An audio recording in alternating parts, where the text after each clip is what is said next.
Hey everybody, this is Jim. We're going to continue our series of wrestling main events. We're going to switch it up a little bit today. We're going to start with the very first Starrcade. Oh, is it we again? Am I still unpaid? Yes, you're still unpaid because we're not getting paid for our channel yet. So hopefully one day. That's what they all say. Interestingly enough, this was titled the Starrcade '83 Flair for the Gold. So it's kind of a giveaway here. Wonder who's going over. Your guess is as good as mine here. It's going to be Flair against the seven-time, well, depends on who you ask, 7 or 8-time world champion Harley Race. Well, this time will be 7 or 8 times, because this will be the last time he held it, right? Either way. I believe it is. Special guest referee, Gene Big Thunder Kaniski, a former NWA heavyweight champion himself. Interesting choice. In a steel cage. All right, everybody, go ahead and fire up this video. Starrcade '83. All right, hope everybody's there. All right, we're going to start at 2 hours, 4 minutes, 32. 2, 4, 32. We're going to go in 3, 2, 1, boom.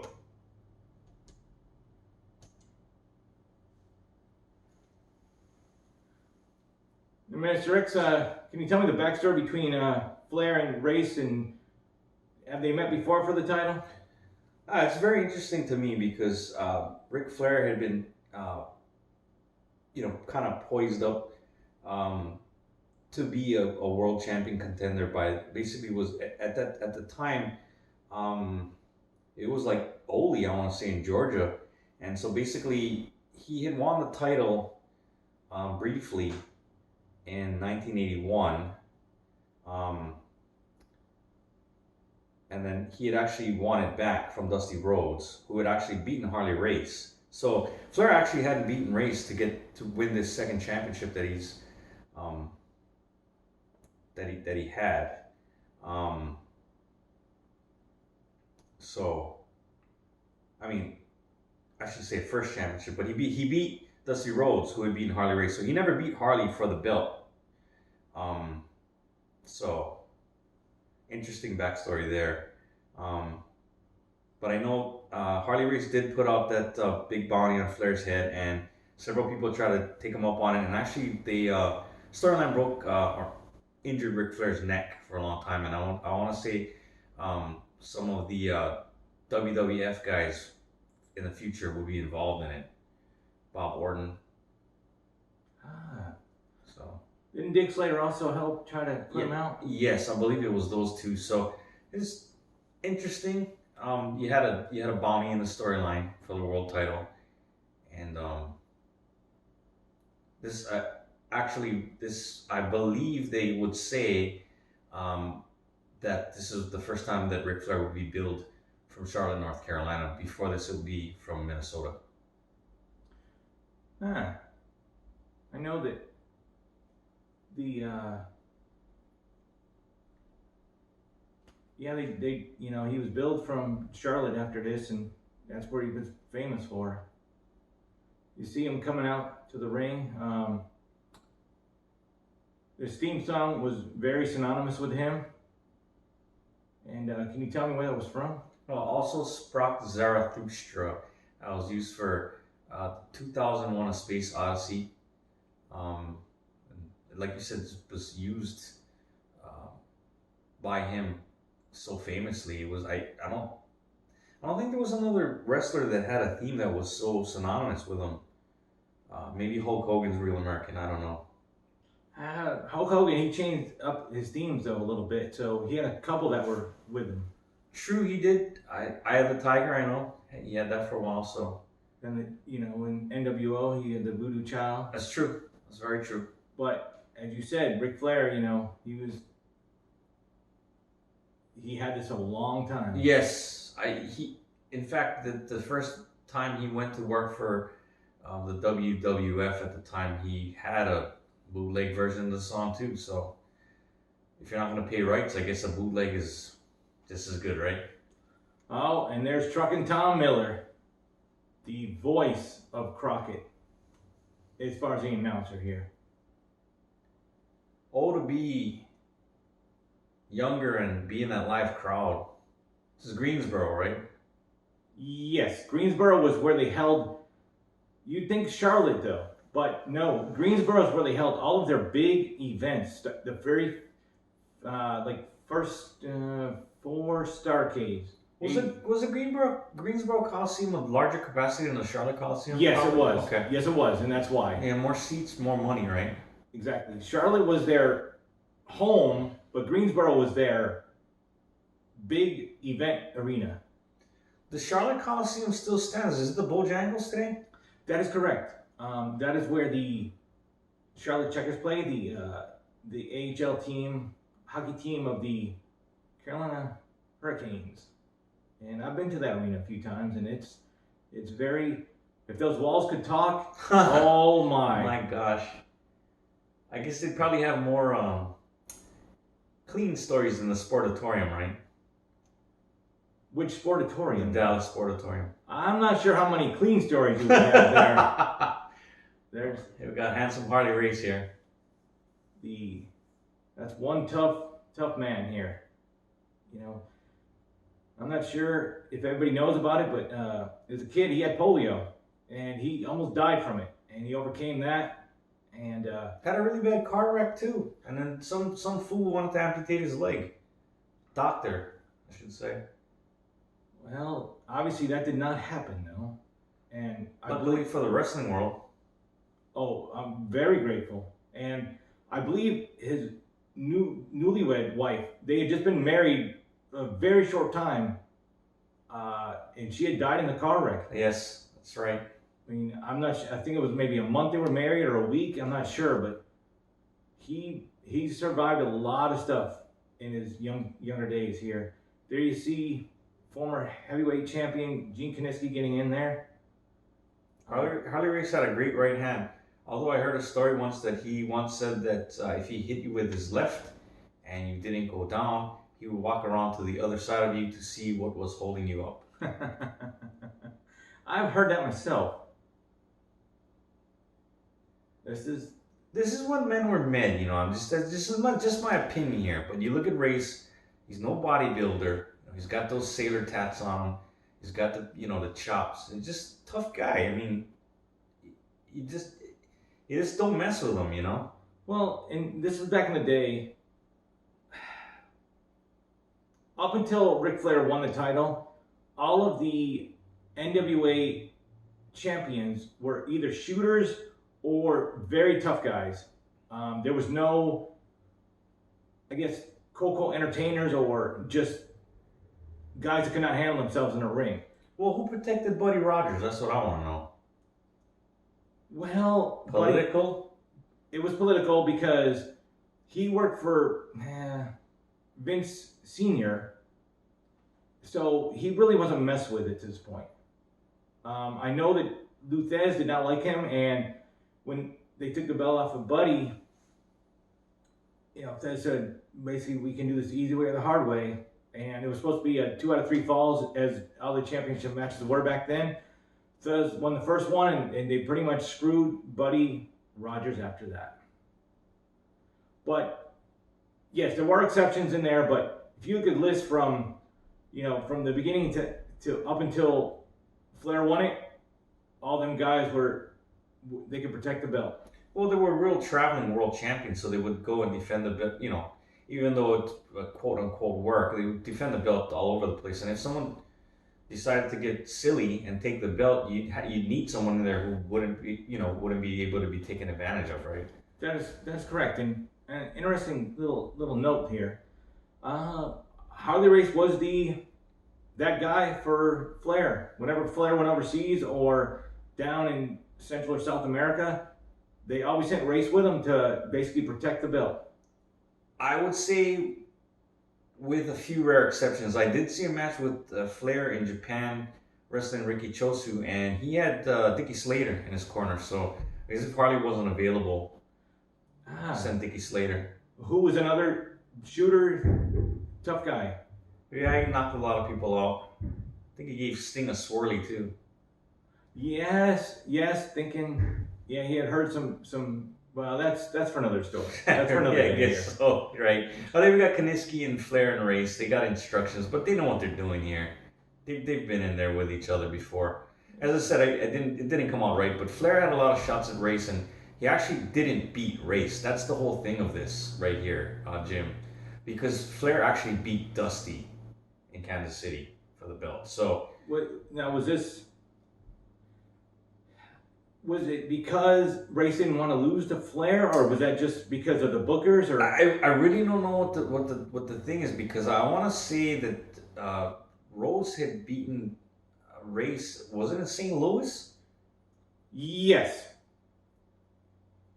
But Flair did lose to Race to actually set up this match ahead of time. Now, I don't remember the backstory. Why is this in a steel cage? Because was there interference before, or was this just a? Well, I think it was just a high point because what ended up happening was this is the bluff. This now you got to remember now. This is Thanksgiving Day. This is the biggest one of the biggest days of the calendar year for wrestling in the South, for the territory. So this is going to be a big event no matter what. And the lead up, Flair didn't really have. I mean, it wasn't a Days of the Four Horsemen, so. He was a good guy. So when Harley Race hired people to try and take him out, this cage is also meant to keep those people out of this match. It makes sense. Makes sense now. They're just doing a little tie up here. I've heard Harley Race say that he was glad to do this for Ric Flair. I had heard that myself, and he was a man of his word because he was offered money to no-show this event. well, Ray's getting in the former world champion's face, and Kaniski's not having any of that. He backed him down a little bit here, and now he's getting in Flair's face. Well, so Kaniski's telling him, "Hey, open hands, right?" Well, yes, but Kaniski knows all the tricks. He was a dirty wrestler himself, so he knows about the punching and about the rule breaking here. So. Well, looks like Flair's content to try to keep Race down on the mat. Well, that's smart because Harley Race's big move was the headbutt where he comes off the top, or even just a diving, not even a diving, like a falling headbutt. So and those big sawing suplexes and big knee drops too. So the belly to belly, that's true. You want to keep them down as much as possible here, I guess. Oh, this arena is packed. I mean, this is the very first Starrcade, very first. I mean, this is Greensboro. This was their home arena. I believe they had overflow in another building with closed circuit for this event also. I believe because this thing was completely sold out. I believe you're right. This is the days of closed circuit, and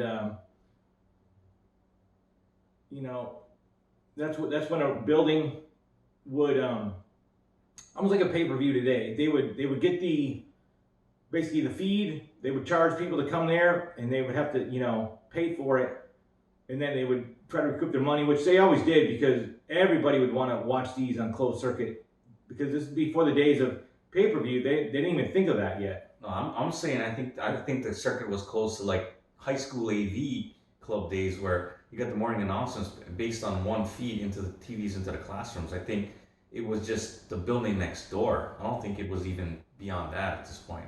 You don't think the closed circuit? I don't. And this event, I want to say was just the overflow caught in an adjacent building. Okay. I'm not sure. I haven't done research into it, but I believe could be wrong. I'm sure the internet will correct us.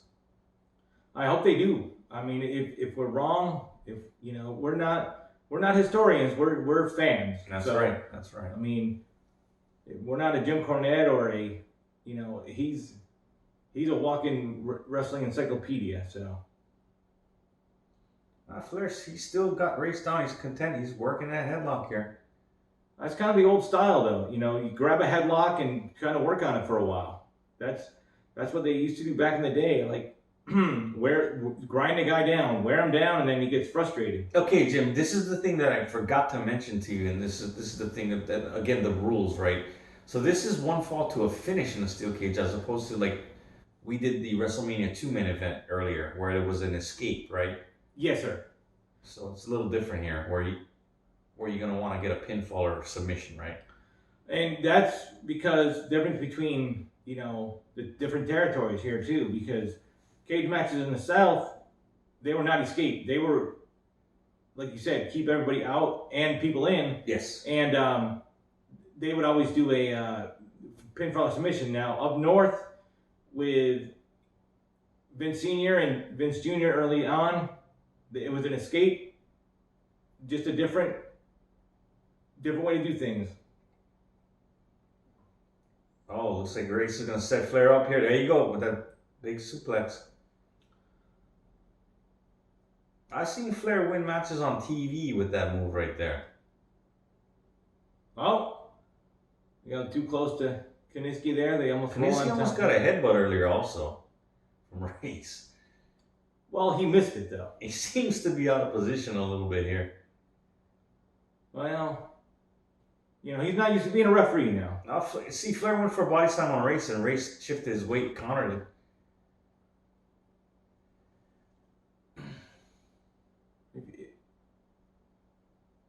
Uh-oh. Looks like Race is going to go for a big knee. Oh, he hit him with it too. That looks like Flair's patented knee drop right there. There are elements I think that Flair appropriated from Harley. Well, why not? If it's a move that works, why not try to use it? All right, the referee's got to get him off the ropes here. He's holding on to the ropes, and now he's choking him with his knee there. Kiniski's trying to get him off. He's trying to pull Race off of here. Right. Well, see, the other side of the coin is he's not going to count and disqualify, right, in this cage match. So, I guess this is where Kiniski comes in handy, because you're not going to disqualify because there's a no disqualification. So, if he's gonna, hold on to the ropes, he's got to actually physically pull him off, right? And most normal referees cannot do that. But this is a former world heavyweight champion, right? So he has the chops. He has the moxie to do this. Race now is just methodically working on Flair, just hitting him, punches, elbows.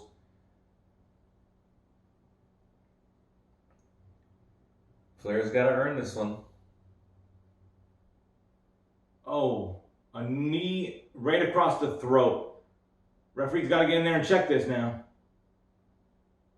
Oh, he just rolled Race off of him because it was an illegal choke. Again, though, he's not going to disqualify him, so he needs to be able to physically remove him, right? I mean, well, yes, but I don't agree about a referee manhandling a wrestler in here. Looks like Race is going to go for that damaged neck and a pile driver here on Flair. That's gonna stink. Yeah, Flair was wearing a neck brace for some time after that attack. Oh, from the bounty. Yes. Gotcha. Race drops an elbow. See, that's almost like a Ric Flair elbow also. Looks like a little slow count there, but again, Kiniski's not a referee, so he has his own cadence. So as long as it's fair on both sides, I'm all right with that. Consistency, right? I mean, that is correct. Slow or fast, if it's the same for either competitor, that's cool, right? As long as it's the same on both ends, I don't care. See, Race is really going after that neck on Ric Flair. And that is smart, too. You go for the injured. And pulling him up. And neck breaker, too. You see that? Flair's neck has got to be killing him at this point. We got a 1. Oh, he kicked out a 1 there. He knows this could be his last chance at the title if he doesn't beat Race here. Race just methodical, man. Just taking his time. Everything is just to the head, to the neck. Just concentrated right here. Just enjoying beating him up. And he's telling Flair to get up.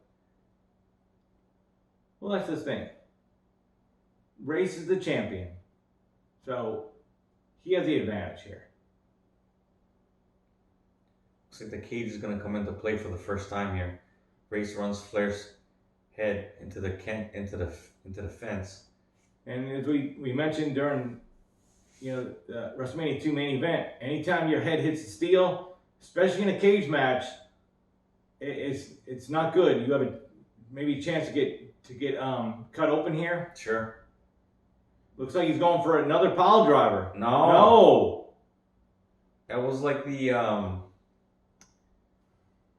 that was like the what was it called? The Bro Derek from Matt Riddle. Except he just didn't hook the leg. That's right.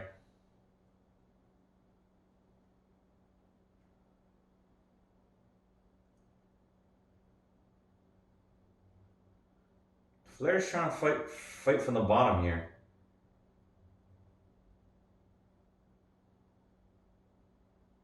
Is he bleeding?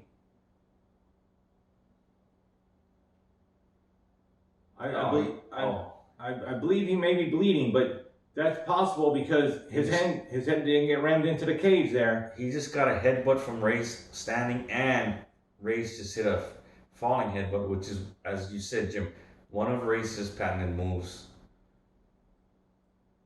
Flair's head's got to be ringing, and his neck's got to be killing him right now. And I believe his forehead's bleeding too, so that's going to be dripping into his eyes. It's going to be hard to see here.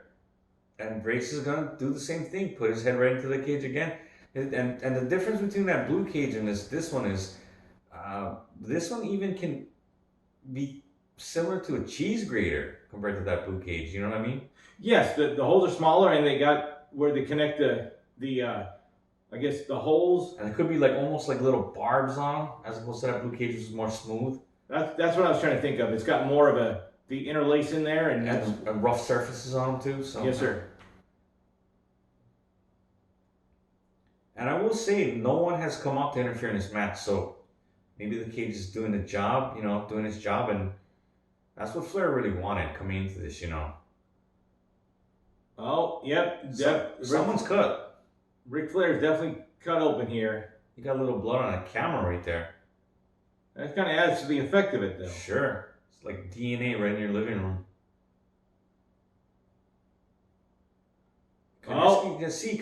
Kaniski's doing the job that he was put in there to do, and this is where I don't think a normal referee would have suited the match just for this fact, Flair took advantage of that. But yes. now he's going after Flair for that, for the illegal punch. Yes. So he's not taking no guff from either man here. No, but Flair's getting a shot of life here. Now he's putting the boots and punches to Race. But Kaniski's going to pull him back from punches, and then Race is going to take advantage. Yeah, good for the goose, right? That is correct. Good for the gander. But Kaniski is really giving it to Race now over that headbutt. There's an aside here. Harley Race went to the WWE at the time, or after the time after this. A little bit after. Okay, sorry, cut you off. Don't keep that thought in mind. Race's head looks like it might have went over the turnbuckle and hit the post, the iron post. I don't know. And it looks like he's bleeding. Looks like he's bleeding too. Okay, well, go ahead, Jim. Sorry about that. Oh no, that was important to note here. And those overhead camera shots really kind of show you. I like that. I do too. It kind of shows you exactly what they're seeing. We can see without the cage. We can see everything. As I was saying, Mr. X, is Harley Race went to WWF a little bit after this. And they had a wrestling classic, almost like a annual thing, but that got turned into King of the Ring. And he became King of the Ring. Now, some speculate that was, they call him the King, they kind of a rib or kind of a making fun of him because he was the NWA champion. They were kind of putting him in a bad light here. But he was not the first King of the Ring, right? Wasn't that the Magnificent Morocco? That is correct. I'll see that pile driver on Race from Flair now. But do you think that calling him King was kind of a rib, was kind of a disparaging him a little bit there? I've heard stories that it wasn't meant in any disrespectful way of Harley Race. Who knows? You know, who knows what's in the motivations of people, right? And Flair with a chicken wing suplex there, double arm, butterfly, whatever you want to call it. Race, he twisted Race's neck there too a little earlier. She's trying to go after Race's neck too. Race has got a pretty thick neck here. Looks like Flair's gonna try and ram Harley's head into the cage. Oh, he slammed it right into where the cage meets the outside bars. That's the post, right? Yeah. That's even the hardest part. Like there's no give there. Right. So you got that the cheese grater effect from the cyclone, and you got the bar effect of like the blue cage. You see that he did it again. Right the opposite side. Oh, and Kaniski's giving the business. I'm not sure why though, Mr. X, because Flair's pushed Kaniski back now. Any other normal match, that would be a disqualification. But they're letting this go because it's such a high, important match here. Oh, Flair got hit a little low there from Race. I think that might have been in the breadbasket, but who knows? Well, again, it's a cage match, so there's no DQ, so you can basically do whatever you need to do here. That is true. There's no cage match that's ever had DQs in them because it goes against... Oh! See, now we're talking about cheese grater. See, Harley's not just ramming him straight into it. He's brushing his head against that cyclone. Oh, he's really trying to... whatever cut he had there, he's really trying to get it now. Man, it's just going to aggravate that thing and just split it open more, right? I mean, my goodness. Kaniski's really upset at Harley Race now. I'm not sure why, though, because you're in a cage match. Well, at the end of the day, I really don't think he wants to see anyone blinded by excessive blood, I suppose. Like, what's, you know, and that's going to exacerbate that, you know what I mean? If you rake his head more, you know what I mean? Well, then it's up to the referee. If he feels that the competitor's in danger, he can actually stop this match and award... That's true. It's true. You know, they used to do that back in early WWF days. Well, Flair's fired up now, boy.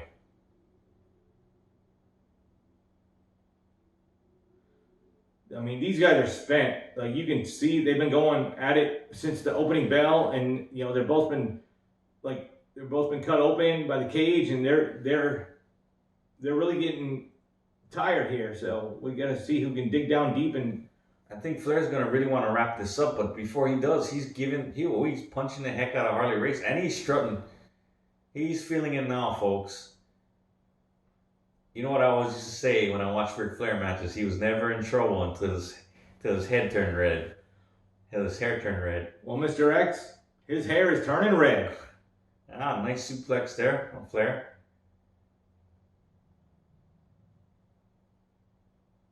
Oh. Nah, he's saying now we go to school, I want to say, right? Well, then... Looks like he's going to try to put on patented pirouetting figure 4 leg lock here.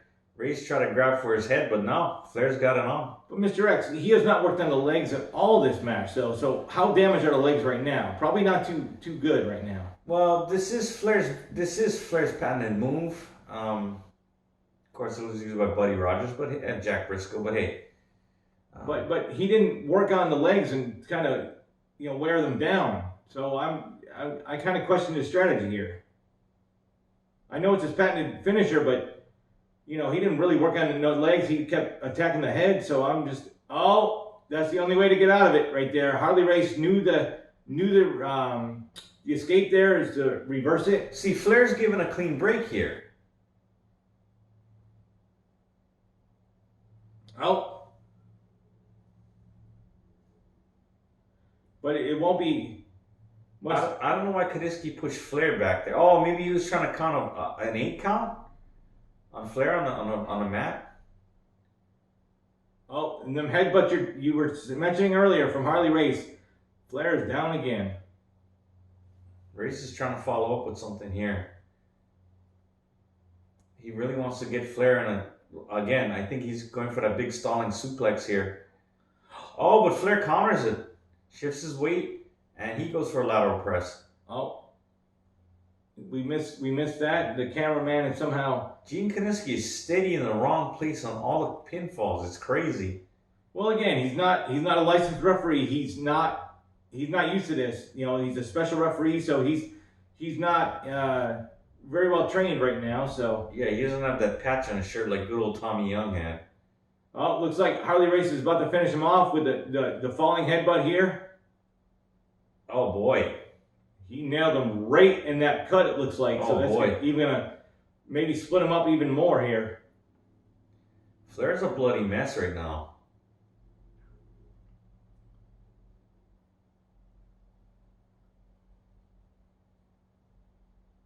Race goes for the pinfall. If it's time, nope. Kaniski almost got hit again off of that pinfall. It's pretty hilarious. You got to figure that these guys are pretty much they're pretty much spent here. You'd figure that.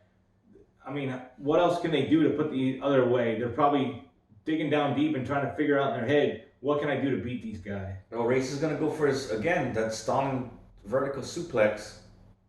He takes him right over again this time. He's gonna go for the pin. He's gonna go for the pin.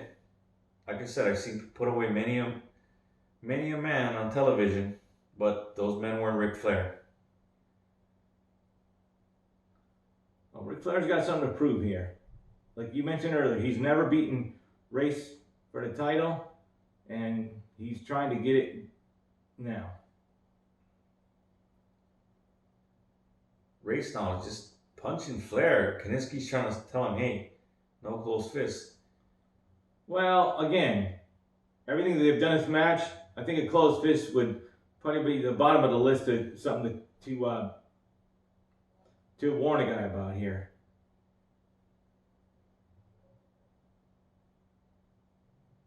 Again, Race methodical. Flair looks like his punches are lacking steam right now. Race looks pretty crisp with that left.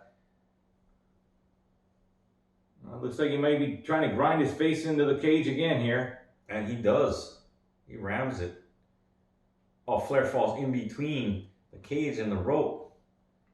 That could be a saving grace, though, you know, Mr. X, because you can't pin him right there. So that might actually help him. Except Harley's putting his foot on his neck, though. Oh, and looks like the referee Kaniski's trying to get him off of there, but he's having some trouble here. Harley's locked in there pretty good because he's underneath the top rope, too. Kaniski's actually pulling Harley Race's hair to get him off. I mean, I guess whatever he needs to do, right? That's pretty funny because Harley Race had a pretty healthy head of hair back in the day. Yes, he did. He had almost like an afro. Flair's slow to get up right now. He's lost a lot of blood, Jim. Well, that's just it. You know, how much can your body take after losing that much blood and like, oh. Flair hooks the leg on a Race suplex here. Looks like Flair's going to hit a vertical. And he's going to hold Harley up for a hot second. Drop down.